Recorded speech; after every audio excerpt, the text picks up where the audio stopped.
ভাই আমি আছি এখন হল অফ ফেমে, ঠিক আছে ভাই। আমাদের রাজ্যে বা আমাদের দেশে যারা যারা টাকা পয়সার জন্য, ঠিক আছে, আমাদের দেশকে বেচে দেয়, তাদেরকে একবার এই হল অফ ফেমে আসতে বল। তারা বুঝে যাবে যে নেশন ফার্স্ট কেন। ঠিক আছে, একটা জওয়ান বিক্রম বাত্রা নাম, আমি একজনের কথাই বলছি, এরকম হাজার বা 2000 সোলজার আছে। ঠিক আছে, বিক্রম বাত্রা তার পায়ে 2টো গুলি লেগেছিল। ঠিক আছে, তাকে বলা হয়েছিল যে সে নিচে নেমে যেতে, যা সে লড়তে পারবে না।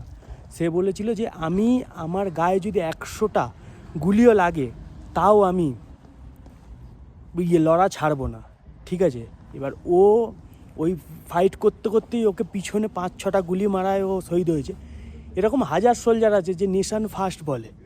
ঠিক আছে, তা আমি বলবো যারা টাকা পয়সার জন্য দেশকে বেচে দেয় বা বর্ডার এলাকা থেকে মানুষদের ঢোকায়, তাদেরকে একবার এই হল অফ ফেমে আসতে